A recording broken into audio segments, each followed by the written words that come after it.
باہر طوفان زوروں پر تھا۔ آسمان پر کڑکتی بجلی کی چمک اور بادلوں کی کان پھاڑ دینے والی گرج حویلی کے تاریک کوریڈور میں ایک عجیب سی وحشت پھیلا رہی تھی۔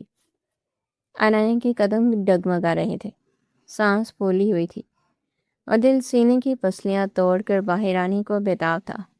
اس نے خود کو ایک بڑی سی موٹی چادر میں پوری طرح لپیٹ رکھا تھا، جس نے اس کے سر کے بالوں سے لے کر قدموں تک اسے مکمل طور پر چھپایا ہوا تھا۔ وہ اندھیرے میں بس بھاگنا چاہتی تھی، اس قید خانے سے، اس درندے سے دور جس کے نکاح میں اسے زبردستی دھکیل دیا گیا تھا۔ خوف سے اس کے ہاتھ پاؤں برف کی طرح ٹھنڈے ہو رہے تھے اور آنکھوں سے آنسوں کی جڑی لگی تھی۔ وہ پیچھے مڑ مڑ کر دیکھتی اور اندھیرے میں آگے بڑھتی جا رہی تھی کہ اچانک اس کا سر کسی سخت فولادی چیز سے ٹکرایا۔ وہ توازن کھو کر گرنے ہی لگی تھی کہ اندھیرے میں موجود دو مضبوط اور آہنی ہاتھوں نے اس کے بازو جکڑ لیے۔ عنایا نے گھبراہٹ میں چادر کے اندر ہی اپنے سامنے کھڑے وجود کو مضبوطی سے پکڑ لیا۔ اسے لگا جیسے اس کی کوئی پناہ گاہ مل گئی ہو۔ وہ اس کے سینے سے لگ کر پھوٹ پھوٹ کر رونے لگی۔ مجھے بچا لے، خدا را مجھے یہاں سے نکالے۔ اس کی آواز میں خوف اور بے بسی کی انتہا تھی۔ وہ درندہ، زرون شاہ مجھے جان سے مار دے گا۔ میرے بھائی نے کچھ نہیں کیا، ہم بے گناہ ہیں۔ ہم غریب ضرور ہیں لیکن ہم نے کسی کا خون نہیں کیا۔ پلیز مجھے اس حویلی سے باہر نکال دے، میں ساری زندگی آپ کی غلامی کروں گی۔ اندھیرے میں کھڑے اس شخص کے وجود میں ایک لمحے کے لیے جمود طاری ہوا۔ عنایا کے آنسو اس کی قمیض کو بھگو رہے تھے، لیکن پھر ایک سرد گونجدار اور دل دہلا دینے والی آواز کوریڈور میں گونجی، جس درندے سے پناہ مانگ رہی ہو اور درندہ میں ہی ہوں۔ عنایا کے قدموں تلے سے جیسے زمین ہی نکل گئی۔ اس کی سانس حلق میں بری طرح اٹک گئی اور ہاتھ زرون کے کالر سے چھوٹ کر بے جان ہو کر نیچے گر گئے۔ زرون نے اندھیرے میں ہی اس کا بازو اتنی زور سے دبوچا کہ عنایا کے منہ سے ایک دل خراش چیخ نکل گئی۔ وہ پیچھے ہٹنے لگی، لیکن زرون کی گرفت لوہے کی طرح تھی۔ زرون کی آنکھوں میں اس وقت صرف انتقام کی آگ جل رہی تھی اور اس کے ذہن میں ایک ہی منظر گردش کر رہا تھا، وہ منظر جس نے اس کی ہنستی کھیلتی دنیا کو ماتم خانے میں بدل دیا تھا۔ زرون شاہ کے لیے اس کا چھوٹا بھائی شاہویز محض ایک بھائی نہیں تھا، اور اس کی جان، اس کا غرور اور اس کے جینے کا واحد سہارا تھا۔ ماں باپ کے گزر جانے کے بعد زرون نے شاہویز کو اپنے بچوں کی طرح پالا تھا۔ اس کی ایک مسکراہٹ پر زرون شاہ پوری حویلی اور اپنی جان تک لٹا سکتا تھا۔ شاہویز حویلی کی رونق تھا، جس کے قہقہوں سے دیواریں بھی گونج اٹھتی تھی۔ لیکن پھر وہ منحوس رات آئی جس نے زرون شاہ کے اندر کے انسان کو ہمیشہ کے لیے مار دیا۔ حویلی کے پچھلے باغ میں شاہویز کی لاش خون میں لت پت پڑی تھی۔ زرون نے جب اپنے سینے کے ٹکڑے کو مٹی میں تڑپتے اور پھر بے جان ہوتے دیکھا تو اس کے گلے سے ایک ایسی دھاڑ نکلی جس نے پورے گاؤں کو ہلا کر رکھ دیا۔ شاہویز کے سینے میں خنجر اترا ہوا تھا اور لاش کے بالکل پاس عنایا کا بڑا بھائی تیمور کھڑا تھا، جس کے ہاتھ میں خون آلود خنجر تھا اور وہ خوف سے بری طرح کانپ رہا تھا۔ زرون کے حواریوں نے تیمور کا فوراً دبوچ لیا، لیکن ضرور کی آنکھوں میں اس وقت صرف اپنے بھائی کا خون اور اس کا بے جان چہرہ تھا۔ اس نے شاہویز کی لاش کو سینے سے لگایا اور بلک بلک کر رویا۔ وہ رات زرون شاہ کے اندر موجود رحم، محبت اور نرمی کو ہمیشہ کے لیے نکل گئی اور پیچھے صرف ایک ایسا درندہ چھوڑ گئی جس کا مقصد صرف اور صرف انتقام تھا۔ شاہویز کے سوئم کے اگلے دن گاؤں کے برکت کے درخت تلے پنچایت بیٹھی۔ تیمور کو کٹہر میں کھڑا کیا گیا۔ وہ بار بار چیخ رہا تھا، قسمیں کھا رہا تھا کہ اس نے قتل نہیں کیا، وہ تو صرف شاہویز کی چیخ سن کر اسے بچانے کے لیے وہاں بھاگا تھا اور خنجر اس نے زمین سے اٹھایا تھا، لیکن کوئی اس کی بات سننے کو تیار نہیں تھا۔ حویلی کی سازشی عورت زرون کی چچی نے چند گواہوں کو خرید رکھا تھا، جنہوں نے جھوٹی گواہی دی کہ تیمور نے ہی جائیداد کے کسی پرانے تنازع پر شاہویز پر وار کیا ہے۔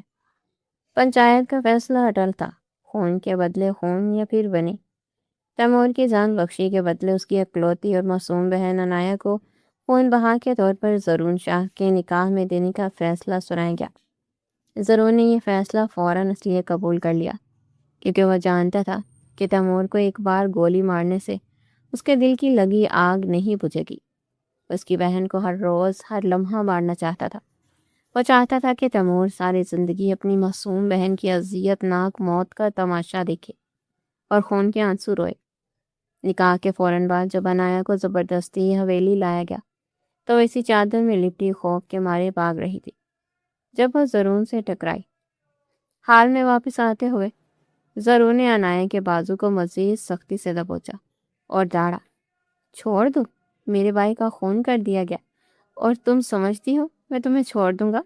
میری جان تھا شاہویز، میرے ہاتھوں میں اس نے آخری سانس لی ہے، اس کے خون کی ایک ایک بوند کا حساب میں تمہاری ہڈیوں سے لوں گا۔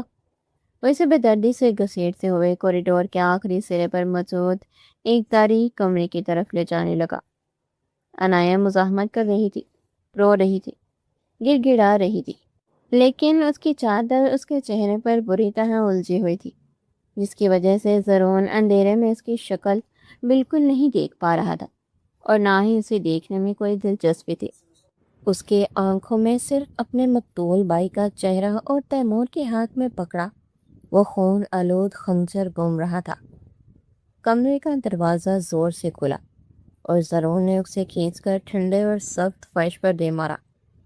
عنایا درد سے کراہتے ہوئے فرش پر گرے، لیکن اس نے فوراً اپنی چادر کو اپنے گرد مزید سختی سے لپیٹ لیا، جیسے وہ چادر ہی اس کے باہر پناہ گاہ اور ڈال ہو۔ کمرے میں گپ اندھیرا تھا۔ زرون نے دروازے کے پاس کھڑے ہو کر اپنے سرد اور بے رحم لہجے میں کہا، یہ تمہاری نئی دنیا ہے، یہاں تمہیں نہ روشنی ملے گی اور نہ سکون۔ تمہارے اس لمحے کے لیے تڑپو گی جو میرے بھائی نے موت سے پہلے سہا تھا۔ میں تمہاری زندگی اتنی تاریک کر دوں گا کہ تم موت کو ترسو گی۔ عنایا فرش پر پڑی روتے ہوئے بولی، میرے بھائی نے کسی کا خون نہیں کیا، آپ غلط فہمی کا شکار ہیں۔ ہاں وہ غریب ضرور ہے لیکن قاتل نہیں۔ آپ مجھ پر ظلم کر کے خدا کے عذاب کو دعوت دے رہے ہیں۔ خدا سے ڈرے زرون شاہ، میرا خدا سب دیکھ رہا ہے۔ زرون غصے سے آگے بڑھا اور عنایا کے قریب جھک کر اس کی چادر کے اوپر سے ہی اس کے شانے کو سختی سے پکڑ کر بولا، خدا کا عذاب دونوں لوگوں پر نازل ہو چکا ہے، اور یاد رکھنا وہ عذاب میں نے خود تمہارے بھائی کے ہاتھ میں وہ خنجر دیکھا تھا جیسا میرے بھائی کا سینہ چاک تھا۔ میرے بھائی کی لاش کا منظر میرے دماغ سے ایک پل کے لیے نہیں نکلتا۔ پنچایت نے تمہیں میرے حوالے اس لیے نہیں کہ میں تمہیں حویلی کے مالکن بنا کر تخت پر بٹھاؤں۔ تم یہاں صرف ایک قیدی ہو، ایک قاتل کی بہن جس کی حیثیت میرے جوتوں کی خاک کے برابر بھی نہیں۔ عنایا سسکیاں لے رہی تھی، اس کا پورا وجود خوف سے لرز رہا تھا۔ تو مجھے مار کیوں نہیں دیتے؟ ایک ہی بار گلا دبا دے میرا، جان نکال لے میری۔ یہ روز روز کی اذیت کیوں دینا چاہتے ہیں؟ مجھے مار دے اور اپنا بدلہ پورا کر لے۔ ضرور نے ایک طنزے اور زہریلی ہنسی ہنسا، موت تو بہت آسان سزا ہے، میں تمہیں بننے نہیں دوں گا، میں تمہیں جیتے جی ماروں گا تاکہ تمہارا بھائی دیکھے کہ اس نے شاہبیز کی جان لے کر کیا قیمت چکائی ہے۔ کل صبح سے حویلی کا سارا کام، نوکروں سے لے کر جانوروں کے باڑے تک، سب تم سنبھالو گی۔ اگر ایک بھی غلطی ہوئی تو یاد رکھنا میرے ہاتھ میں ایک پوڑا ہوتا ہے اور وہ چادر کے اندر بھی بہت تکلیف دیتا ہے۔ ضرور یہ کہہ کر تیزی سے پلٹا اور کمرے سے باہر نکل گیا۔ دروازہ باہر سے لاک ہونے کی باری اور خوفناک آواز آئی۔ عنایا فرش پر پڑی اپنی چادر میں منہ چھپائے زاروں کے دار رو رہی تھی۔ اسے سمجھ نہیں آ رہا تھا کہ اس کی زندگی اچانک اس جہنم میں کیسے بدل گئی۔ وہ ساری رات اسی ٹھنڈے فرش پر پڑی روتی رہی اور اپنے اللہ سے مدد مانگتی رہی۔ اگلے دن کی صبح حویلی کے لیے عام تھی، لیکن عنایا کے لیے قیامت کا آغاز تھی۔ حویلی کی ایک خادمہ نے آ کر دروازہ کھولا اور اسے دھکے دیتے ہوئے حویلی کے پچھلے حصے میں لے گئی۔ وہاں زرون کی چچی دراصل اصل قاتل کی ماں اور حویلی کی سب سے بڑی سازشی عورت تھی، اس کا انتظار کر رہی تھی۔ تو یہ ہے وہ قاتل کی بہن جسے زرون نے اپنے ماتھے پر سجا لیا ہے۔ چچی نے عنایا کو سر سے پیر تک چادر میں لپٹا دے کر انتہائی حقارت اور نفرت سے کہا۔ عنایا نے اپنی نظریں جھکائے دیکھیں، اس کے چہرے پر آنسوں کے نشان تھے جو چادر کے اندر چھپے تھے۔ بیوی جی، میں کچھ نہیں جانتی، میرے بھائی کو سازش کے تحت پھنسایا گیا ہے، وہ قاتل نہیں ہے۔ اناہی کی آواز خوف سے کانپ رہی تھی۔ چھپ کر بے شرم لڑکی، ایک تو خون کیا اور اوپر سے میرے سامنے زبان چلاتی ہے۔ جا کر باڑے کی صفائی کر اور کان کھول کر سن لے، جب تک میں نہ کہوں تجھے کھانے کا ایک نوالا بھی نہیں ملے گا۔ اگر بھوکی مر بھی گئی تو کسی کو پرواہ نہیں۔ عنایہ خاموشی سے باڑے کی طرف چلی گئی۔ اس نے چادر کو اپنے چہرے کے گرد اچھی طرح لپیٹ لیا تھا تاکہ اس کی بے بسی اور آنسو کوئی اور نہ دیکھ سکے۔ سارا دن وہ جانوروں کی غلاظت صاف کرتی رہی، بھوکی اور پیاسی۔ اس کے نرم و نازک ہاتھوں میں چھالے پڑ گئے، لیکن اس نے اف تک نہیں کی۔ دوپہر کے وقت زرون گھوڑے پر سوار وہاں سے گزرا۔ اس نے دور سے دیکھا کہ ایک لڑکی چادر میں خود کو چھپائے مٹی اور گارے میں جانوروں کا گوبر اٹھا رہی ہے۔ ایک لمحے کے لیے اس کے دل میں انسانیت جاگی۔ اسے لگا کہ شاید وہ زیادتی کر رہا ہے، لیکن فوراً ہی اسے شاویز کے خون میں لت پت لاش اور اس کے سینے میں گھونپا ہوا خنجر یاد آ گیا۔ اس نے اپنے دل کو سختی سے پتھر کر لیا اور گھوڑا موڑ کر اس کے قریب آ کر رکا۔ عنایہ گھوڑوں کی ٹاپوں کی آواز سن کر سہم گئی۔ اس نے سر اٹھا کر چادر کی اور سے زرون کو دیکھا۔ زرون کی آنکھوں میں شعلے تھے۔ کام ٹھیک سے کرنا۔ زرون کی آواز میں وہی جانی پہچانی سرد مہری اور نفرت تھی۔ یہ مت سمجھنا کہ تمہاری اس غریبی اور مظلومیت پر مجھے رحم آئے گا۔ اگر مجھے ذرا سی بھی شکایت ملی تو آج رات کا اندھیرا تمہارے لیے کل سے زیادہ خوفناک ہوگا۔ عنایہ نے چادر کے اندر سے ہی اپنے آنسو صاف کیے اور ہمت جمع کر کے بولی، آپ مجھے جتنا چاہے دکھ دے لیں، میری ہڈیاں توڑ دے، مجھے بھوکا مار دے، لیکن ایک دن سچ ضرور سامنے آئے گا۔ میرا خدا انصاف کرے گا اور اس دن آپ کے پاس اس ظلم پر پچھتاوے کے سوا کچھ نہیں ہوگا۔ زرون غصے سے گھوڑے سے اترا اور عنایہ کے قریب آ کر دوڑا۔ بکواس بند کرو۔ اپنے قاتل بھائی کی صفائی پیش کر کے میرے غصے کو اور مت بھڑکاؤ۔ میں نے تمہیں اس چادر میں اس لیے نہیں چھپایا کہ تم مجھے روز نئی تقریریں سناؤ۔ سچ وہی ہے جو میری آنکھوں نے دیکھا ہے۔ جاؤ اپنا کام کرو اور آئندہ میرے سامنے زبان کھولنے کی جرت مت کرنا۔ تو زرون وہاں سے چلا گیا۔ دن ہفتوں میں بدل گئے اور عنایہ کی زندگی واقعی جہنم بن چکی تھی۔ وہ سارا دن جانوروں کی طرح محنت مزدوری کرتی، حویلی کی عورتوں کے زہریلے تانے سنتی اور رات کو اسی تاریک سرد اور بند کمرے میں دھکیلتی جاتی۔ اس نے اپنی چادر کو کبھی خود سے جدا نہیں کیا تھا۔ وہ کھاتے پیتے سوتے اور کام کرتے وقت خود کو اس چادر میں لپیٹ کر رکھتی تھی۔ یہی چادر اس کا پردہ بھی تھی، اس کا محافظ بھی اور اس کے بہتے آنسوؤں کا مسکن بھی۔ ایک رات بہت تیز بارش ہو رہی تھی، طوفانی ہوائیں چل رہی تھی اور سردی عروج پر تھی۔ زرون اپنے کمرے کی بالکونی میں کھڑا بارش کو دیکھ رہا تھا کہ اس کی نظر اچانک ذہن میں پڑی۔ عنایہ اپنی بڑی سی چادر میں لپٹی بارش میں مکمل بھیگتی ہوئی بھاری لکڑیاں اٹھا کر کچن کی طرف جا رہی تھی۔ لکڑیوں کا بوجھ اس کے کمزور وجود سے سنبھالا نہیں جا رہا تھا اور وہ کیچڑ میں بار بار پھسل رہی تھی۔ ایک بار وہ اتنی زور سے گری کہ اس کے گھٹنے پوری طرح چھل گئے اور لکڑیاں چاروں طرف کیچڑ میں بکھر گئی۔ زرون نے یہ سارا منظر بالکونی سے دیکھا۔ اسے عنایہ کی اس دردناک حالت پر ایک پل کے لیے ترس آنے لگا۔ وہ آخر ایک انسان تھا، لیکن پھر اسے یاد آیا کہ کیسے شاہویز بارش کے موسم میں اس کے ساتھ چھت پر نہایا کرتا تھا، کیسے وہ ہنستا تھا اور پانی سے کھیلتا تھا۔ شاہویز کی ان یادوں نے زرون کے اندر نرم پڑتے انسان کا گلا گھونٹ دیا اور اسے دوبارہ ایک وحشی درندہ بنا دیا۔ اس نے بالکونی سے ہی اونچی اور سخت آواز دی، تم سے ایک چھوٹا سا کام نہیں ہوتا؟ یہ لکڑیاں اگر کچن تک نہ پہنچی تو آج رات کی روٹی تو دور کی بات، تمہیں پانی کا ایک قطرہ بھی نصیب نہیں ہوگا۔ جلدی اٹھاؤ انہیں۔ عنایہ نے کیچڑ میں لت پت درد سے کراہتے ہوئے بمشکل لکڑیاں اکٹھی کی اور کانپتے قدموں آنسو بہاتے ہوئے کچن کی طرف بڑھ گئی۔ اس کے روح تک سردی اور درد سے کانپ رہی تھی۔ چند ہفتے اسی ظلم و ستم میں گزر گئے۔ عنایہ کا جسم اب مزید دکھ سہنے کے بالکل قابل نہیں رہا تھا۔ مسلسل بھوک، مشقت اور ذہنی اذیت نے اسے اندر سے کھوکھلا کر دیا تھا۔ مئی کا مہینہ آ چکا تھا اور گرمی اپنے عروج پر تھی۔ ایک دن چچی نے اسے حویلی کی چھت پر دھوپ میں گندم صاف کرنے کا کام دے دیا۔ دوپہر کی تپتی ہوئی دھوپ آسمان سے آگ برسا رہی تھی اور عنایہ ویسے ہی کمزوری سے نڈال ہو چکی تھی۔ وہ چھت پر بیٹھی گندم صاف کر رہی تھی۔ اس کا پورا جسم پسینے سے شرابور تھا۔ اور سر بری طرح چکرا رہا تھا۔ چادر نے گرمی کی وجہ سے اس کا دم گونج رکھا تھا، لیکن وہ کسی نامحرم اور خاص طور پر اس حویلی کے درندوں کے سامنے اسے اتارنے کی ہمت نہیں کر پا رہی تھی۔ زرون چھت پر کسی کام سے آیا تو اس نے عنایہ کو گندم کے ڈھیر کے پاس بیٹھے ہامتے ہوئے دیکھا۔ اس کے قریب گیا اور طنزیہ لہجے میں بولا، تھک گئی ہو؟ ابھی تو شروعات ہوئی ہے، تم اسی طرح اس حویلی میں سڑتی رہو گی؟ یہ تو ابھی پہلا مہینہ ہے، سوچو ساری زندگی کیسے گزرے گی۔ عنایہ نے انتہائی مشکل سے اپنا سر اٹھایا۔ اس کے ہونٹ خشک ہو کر پھٹ رہے تھے، آنکھیں دھنس چکی تھی اور آواز میں نکاہت تھی۔ مجھے پانی دے دیں، میں مر جاؤں گی، خدا کے لیے صرف ایک گھونٹ پانی، میری جان نکل رہی ہے۔ زرون نے مکمل بے حسی اور پتھر دل کے ساتھ اسے دیکھا۔ مر جاؤ، مجھے کیا فرق پڑتا ہے؟ ایک قاتل کی بہن کا ورنہ اس حویلی کے لیے کوئی نقصان نہیں۔ میں تو چاہتا ہوں تم روز مرو۔ عنایہ کی آنکھوں سے آنسو بہہ نکلے، جو گرمی کی وجہ سے فوراً خشک بھی ہو گئے۔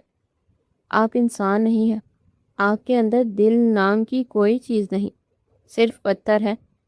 زرون غصے سے آگے بڑھا اور اس نے عنایہ کی چادر کو سختی سے پکڑا، لیکن اسے کھینچا نہیں۔ میرے اندر کا دل تمہارے بھائی نے نکال کر کتوں کے آگے پھینک دیا ہے، اب یہاں صرف پتھر ہے، اور اس پتھر سے ٹکراؤ گی تو خود ہی پاش پاش ہو جاؤ گی۔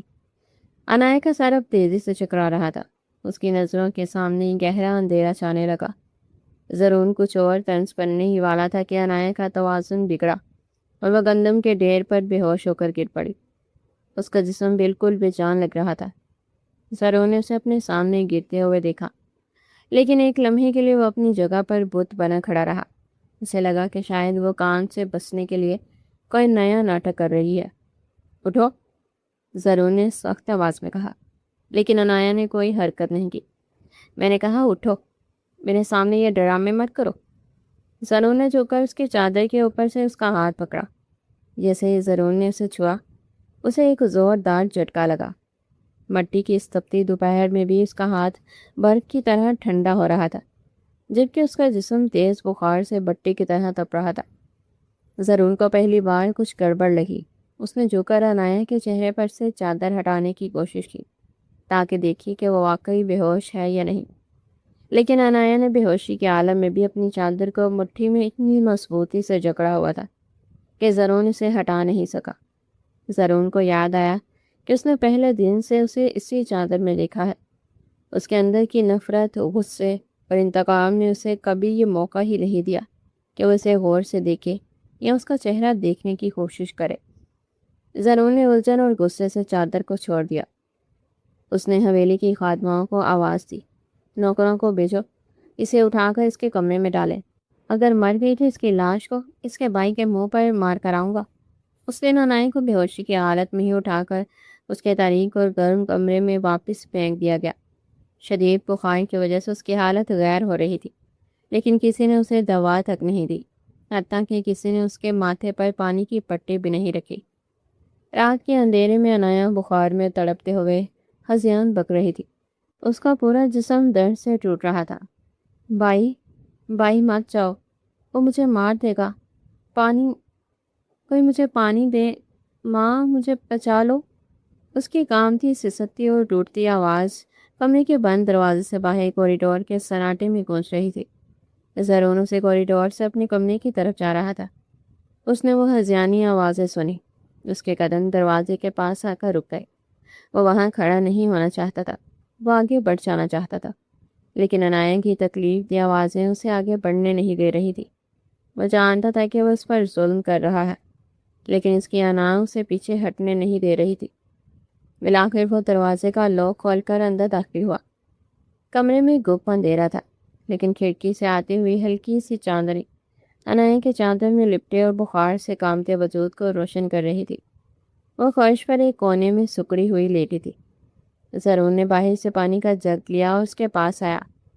اس نے جگ کو زمین پر زور سے رکھا، جس کی بھاری آواز سے عنایہ ایک دم کانپ اٹھی۔ اس نے ڈرتے ڈرتے اپنی سوجی ہوئی اور سرخ آنکھیں کھولی۔ اسے سامنے زرون کا چوڑا خوفناک ہیبلا نظر آیا۔ پانی چاہیے تھا، لو پیو اور چپ چاپ پڑی رہو، تمہاری ان آوازوں سے میری نیند خراب ہو رہی ہے۔ زرون کی آواز میں غصہ تھا، لیکن اس نے خود جگ سے گلاس میں پانی ڈالا۔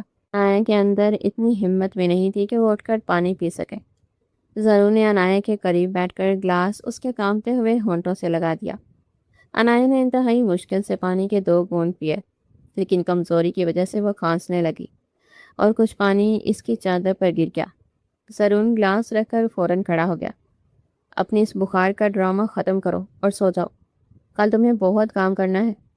وہ مڑ کر جانے لگا تو عنایا کی ہلکی ٹوٹتی ہوئی لیکن انتہائی واضح آواز آئی، آپ کی اس نفرت کا انجام بہت بھیانک ہوگا۔ جب سچ سامنے آئے گا تو آپ خود کو کبھی معاف نہیں کر پائیں گے۔ آپ کی روح تڑپے گی۔ زرون شاہ۔ زرون دروازے پر رکا، مڑا اور انتہائی تکبر اور طنزیہ انداز میں بولا، سچ وہی ہے جو میری آنکھوں نے دیکھا ہے کہ تمہارے بھائی نے میرے شہبیز کو مجھ سے چھینا ہے، اور میں زرون شاہ ہوں۔ یاد رکھنا، میں کبھی کسی چیز پر نہیں پچھتاتا، خاص طور پر تم جیسے قاتلوں پر تو بالکل نہیں۔ زرون نے زور سے دروازہ بند کیا اور چلا گیا، اور عنایا اپنی چادر میں سمٹ کر اندھیرے میں اکیلی روتی رہی، اس بات سے مکمل بے خبر کہ اسی چادر کے پیچھے زرون شاہ کی زندگی کا سب سے بڑا راز اور سب سے بڑا پچھتاوا چھپا ہوا ہے۔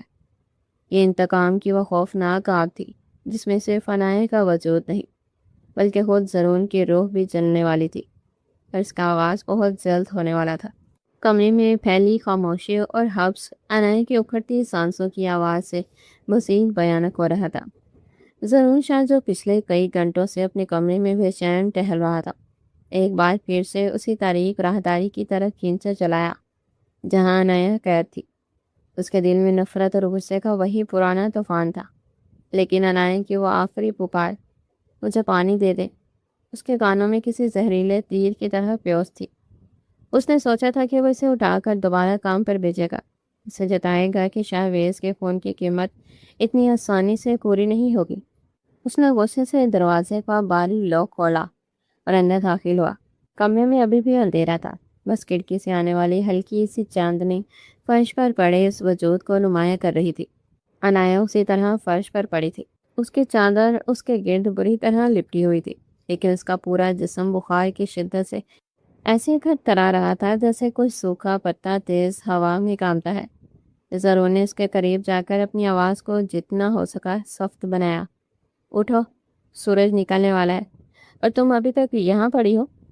میرے سامنے یہ بے ہوشی کے ڈرامے بند کرو، میں تمہارے مکار خاندان کی ایک ایک چال سے واقف ہوں۔ عنایا نے کوئی جواب نہیں دیا، اس کے سانس لینے کی آواز اب ایک کراہ میں بدل چکی تھی۔ زرون کا غصہ آیا، اس نے جھک کر عنایا کا کندھا پکڑا، ہلانے کی کوشش کی، لیکن جیسے ہی اس کا ہاتھ عنایا کی چادر کے اوپر پڑا وہ ٹھٹک گیا۔ وہ چادر بخار کی تپش سے ایسے گرم ہو رہی تھی جیسے نیچے کوئی دہکتا ہوا کوئلہ ہو۔ زرون کا دل ایک لمحے کے لیے ڈوب گیا، اسے احساس ہوا کہ یہ ڈرامہ نہیں بلکہ زندگی اور موت کی جنگ ہے۔ اس نے بے ساختہ عنایا کے چہرے پر پڑی چادر کو ہٹانے کے لیے ہاتھ بڑھایا۔ عنایا نے بے ہوشی میں بھی اس چادر کو اپنی مٹھیوں میں اتنی سختی سے جکڑ رکھا تھا جیسے وہ اس کی آخری پناہ گاہ ہو۔ زرون نے ایک جھٹکے سے اس کی لرزتی ہوئی مٹھیاں کھولی تاکہ اسے سیدھا کر سکے، اور جیسے ہی اس نے عنایا کا دایاں ہاتھ اپنے ہاتھ مل گیا، اس کی نظر عنایا کی کلائی پر پڑی۔ وہاں گوری رنگت پر ایک چھوٹا سا گہرا سیاہ دل تھا جو چاندنی کی ہلکی روشنی میں بالکل واضح نظر آ رہا تھا۔ زرون کے ہاتھ وہیں جم گئے، اس کا سانس جیسے سینے میں ہی قید ہو گیا۔ اس نے جلدی سے اپنے دوسرے ہاتھ سے عنایا کے چہرے پر الجھی ہوئی چادر کو ہٹایا۔ جیسے ہی وہ پردہ ہٹا، زرون شاہ پر جیسے آسمان ٹوٹ پڑا۔ سامنے وہی چہرہ تھا جسے وہ پچھلے 2 سال سے اپنی یادوں، اپنے خوابوں اور دنیا کے ہر ہجوم میں ڈھونڈ رہا تھا۔ وہی تراشا ہوا معصوم چہرہ، وہی لمبی پلکیں جو اب آنسوؤں سے بھیگی ہوئی تھی، اور وہی مخصوص دل۔ زرون کا دماغ سائیں سائیں کرنے لگا، اور یادوں کا ایک طاقتور طوفان اسے 2 سال پیچھے اسی سرد و خون آلود رات میں لے گیا۔ 2 سال پہلے زرون شاہ ایک کاروباری میٹنگ سے واپسی پر اپنی گاڑی میں اکیلا تھا۔ رات کے 2 بج رہے تھے اور سڑک بالکل سنسان تھی۔ اچانک ایک موڑ پر اس کے مخالفین نے گاٹ لگا کر اس پر حملہ کر دیا۔ گولیاں چلی تھیں، گاڑی کا ٹائر پھٹ گیا اور زرون کی گاڑی سڑک کے کنارے ایک گڑھے میں جا گری۔ ایک گولی زرون کے کندھے کو چیرتی ہوئی نکل گئی تھی اور اس کا سائر اسٹیئرنگ سے ٹکرانے کی وجہ سے وہ نیم بے ہوش ہو چکا تھا۔ حملہ آور اسے مردہ سمجھ کر وہاں سے فرار ہو گئے تھے۔ زرون نے بڑی مشکل سے گاڑی کا دروازہ کھولا اور باہر نکلا، لیکن خون اس تیزی سے بہہ رہا تھا کہ اسے اپنی موت سامنے نظر آنے لگی۔ وہ سڑک کے کنارے جھاڑیوں میں گر گیا اور اس کی آنکھیں بند ہونے لگی۔ اسے لگا کہ اب زرون شاہ کا قصہ ختم ہوا کہ اچانک اسے قدموں کی چاپ سنائی دی۔ اس نے سوچا شاید حملہ آور واپس آ گئے ہیں، لیکن اس کے قریب ایک سایہ نمودار ہوا۔ وہ ایک لڑکی تھی جس نے بڑی سی چادر اوڑھ رکھی تھی اور نقاب سے اپنا چہرہ ڈھانپ رکھا تھا۔ اس نے زرون کی حالت دیکھی تو گھبرانے کی بجائے بڑی بہادری سے اس کا بازو اپنے کندھے پر رکھا۔ ہمت کریں، آپ کو کچھ نہیں ہوگا۔ اس لڑکی کی آواز میں ایک ایسی مٹھاس اور یقین تھا کہ زرون کو اپنی ڈوبتی ہوئی سانسیں واپس آتی محسوس ہوئی۔ وہ لڑکی اسے گھسیٹتی ہوئی سڑک سے دور ایک پرانی اور بوسیدہ جھونپڑی میں لے گئی۔ وہاں اس نے اپنی چادر کا ایک بڑا حصہ پاڑ کر زرون کے زخم پر اتنی مہارت اور نرمی سے پٹی باندھی کہ خون کا بہاؤ تھم گیا۔ اس عمل کے دوران جب وہ پٹی باندھ رہی تھی، اس کا نقاب تھوڑا سرک گیا اور زرون نے دھندلی نظروں سے اس کے چہرے کی ایک جھلک دیکھی۔ اس کی نظر اس لڑکی کے ہاتھ پر پڑی جو اس وقت زرون کے خون سے رنگا ہوا تھا، اور اسی ہاتھ کی کلائی پر وہ سیاہ تل زرون کے ذہن میں نقش ہو گیا۔ زرون نے اس کا ہاتھ تھامنے کی کوشش کی، لیکن وہ لڑکی اسے پانی پلا کر اور یہ کہہ کر کہ میں کسی کو مدد کے لیے بلا کر لاتی ہوں، وہاں سے غائب ہو گئی تھی۔ جب زرون کے آدمی وہاں پہنچے تو وہ لڑکی جا چکی تھی، لیکن زرون نے 2 سال تک اس محسنہ کو ڈھونڈنے میں کوئی کسر نہیں چھوڑی۔ اسے کیا معلوم تھا کہ جس لڑکی کی تصویر اس نے اپنے دل کے کسی کونے میں سجا رکھی تھی، اسے وہ خود اپنے ہاتھوں سے اذیت کے جہنم میں جھونک چکا ہے۔ حال میں واپس آتے ہی زرون شاہ کی حالت غیر ہو گئی۔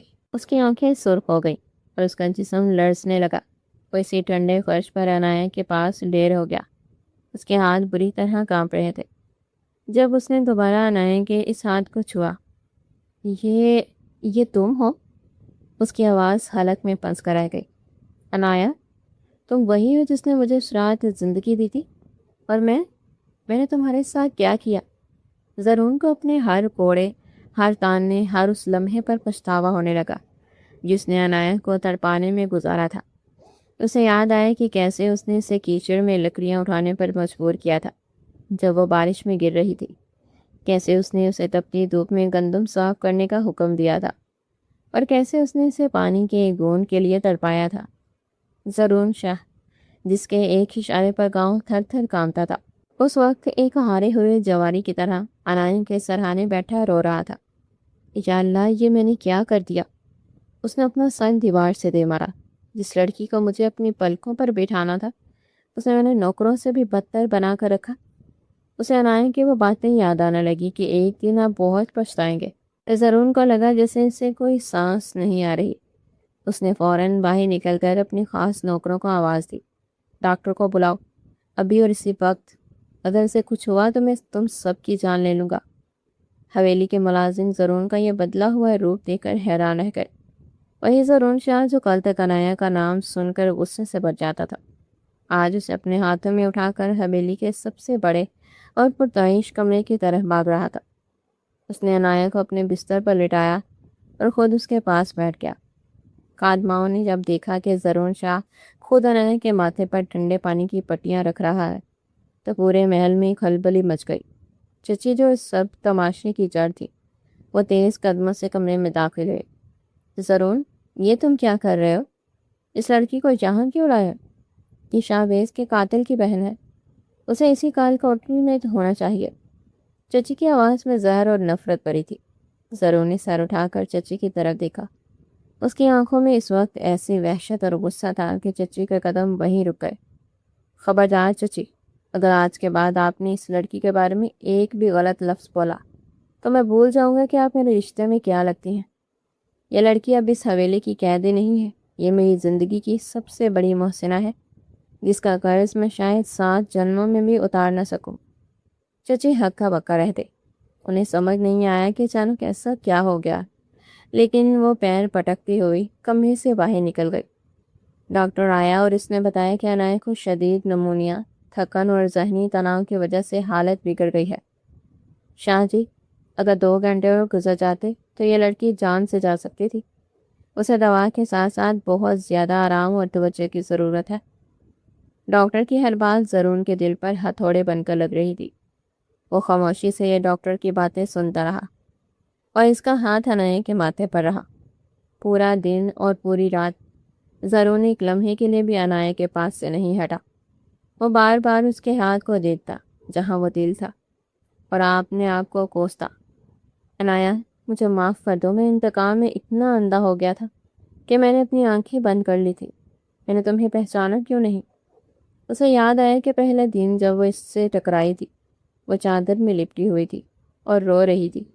اس نے تب بھی زرون سے پناہ مانگی تھی، لیکن زرون نے اسے دھکا دے دیا تھا۔